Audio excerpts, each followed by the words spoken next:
पहले जला श्रीलंका, बांग्लादेश और पाकिस्तान। अब हिंसा की आग में जल रहा है पड़ोसी नेपाल। भारी बवाल के बीच क्यों उठ रही मोदी की मांग? नेपाल में मोदी होते तो नहीं उठती हिंसा की आग। भारत के नक्शे पर नजर दौड़ाइए।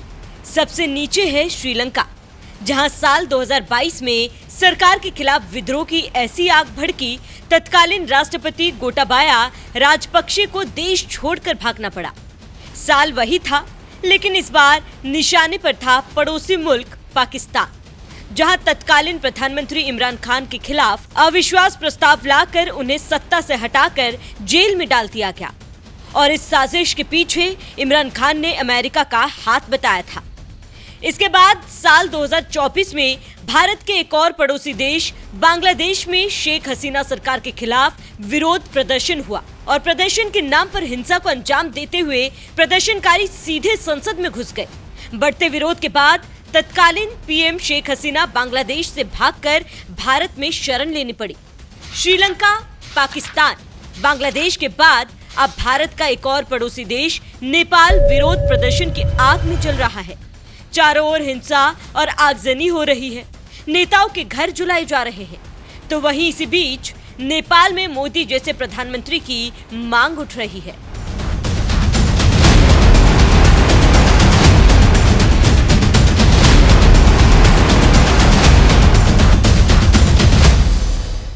दरअसल नेपाल सरकार ने कुछ ही दिनों पहले व्हाट्सएप, इंस्टाग्राम और फेसबुक जैसे 26 सोशल मीडिया प्लेटफॉर्म्स पर बैन लगा दिया था, जिसके खिलाफ नेपाल की जनता सड़कों पर उतरकर विरोध प्रदर्शन करने लगी। जिससे घबराई ओली सरकार ने फैसला तो वापस ले लिया, लेकिन तब तक बहुत देर हो चुकी थी। और अब तो हालात ऐसे हो गए कि नेताओं के घर फूंक दिए गए, संसद भवन जला दिया गया। यहाँ तक कि प्रधानमंत्री केपी ओली को इस्तीफा देकर नेपाल से भागना पड़ा। इस विरोध प्रदर्शन में ज्यादातर युवा शामिल हैं, जिसकी वजह से इसे जेनजी आंदोलन भी कहा जा रहा है। और नेपाल के इन जेनजी में भारत के प्रधानमंत्री नरेंद्र मोदी का किस कदर क्रेज है, ये इसी बात से समझा जा सकता है कि भारत के पत्रकार आदित्य राज कोल ने जब नेपाल के युवाओं से पूछा यहाँ किस तरह का नेता होना चाहिए, जिस पर नेपाल के युवाओं ने कहा, यहाँ पर मोदी जैसा नेता होना चाहिए। इंडिया के मोदी जैसा सरकार होता तो यहाँ पर तो नेपाल भी थोड़ा आगे जाता। इसीलिए हमें अब बालेन शाह चाहिए, हमें केपी ओली नहीं चाहिए। केपी ओली जहाँ पर है वहाँ उसे मार डालेंगे।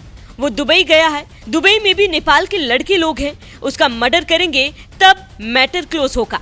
आज यहाँ सब खुश है, इसीलिए अब मोदी जैसा सरकार आना चाहिए, लेकिन अब यहाँ बालेन आएंगे। नेपाल के युवाओं का ये गुस्सा बता रहा है कि पूर्व प्रधानमंत्री केपी ओली के खिलाफ उनके अंदर इस कदर गुस्सा भरा है कि मौका मिले तो दुबई जाकर उनका मर्डर कर देंगे।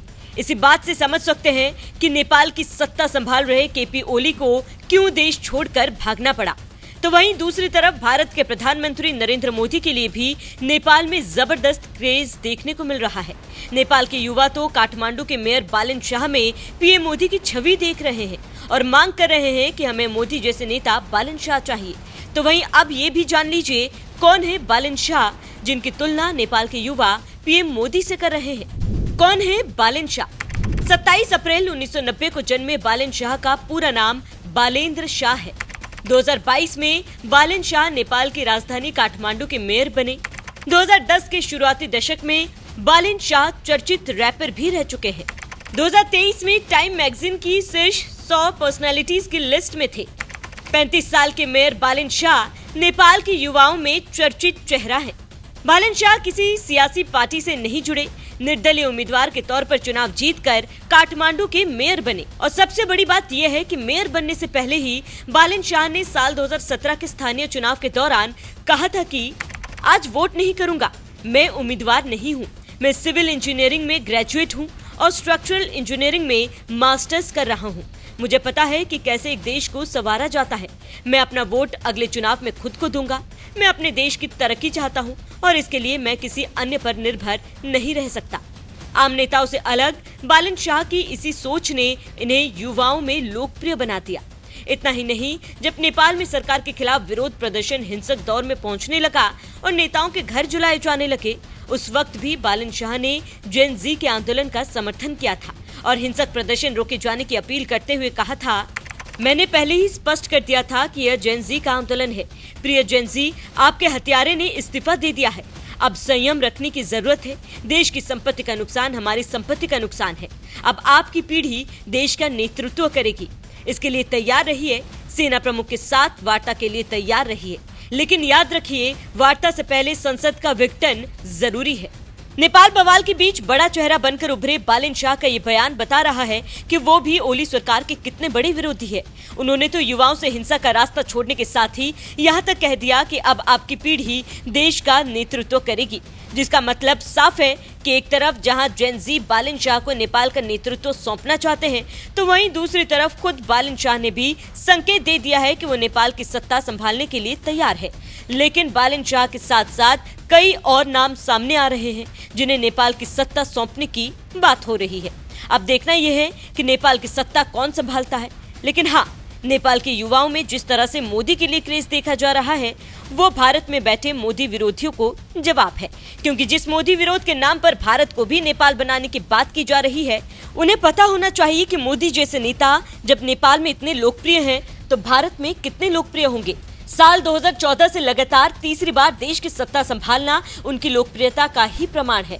ऐसे में आपको क्या लगता है, क्या भारत में भी नेपाल की तरह जन विद्रोह हो सकता है?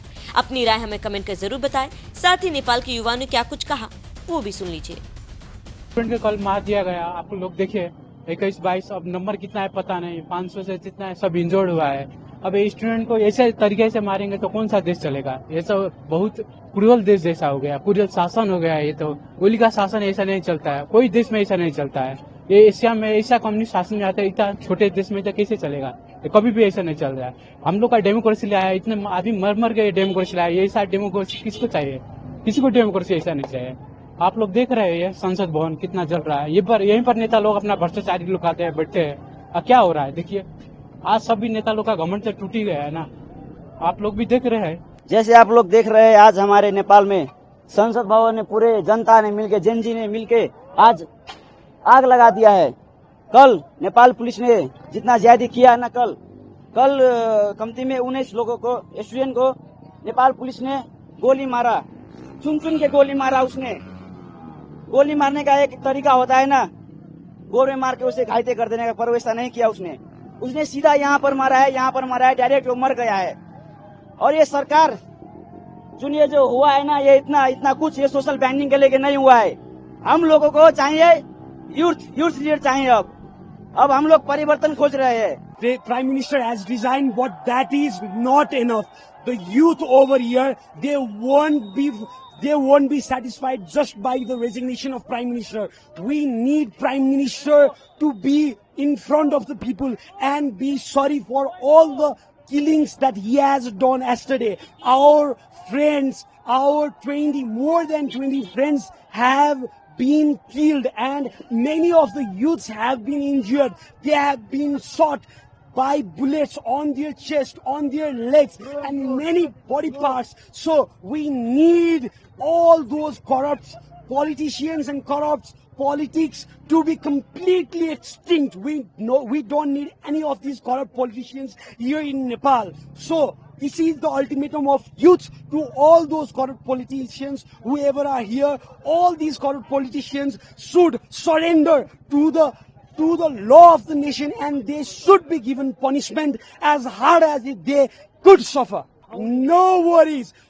Our Nepali has been all over around the world. We have listened that he has flew to Dubai. No worries. There are a lot of Nepalese people in Dubai. They will find him even if he dig and even if he get inside the hole or borrow the hole for himself.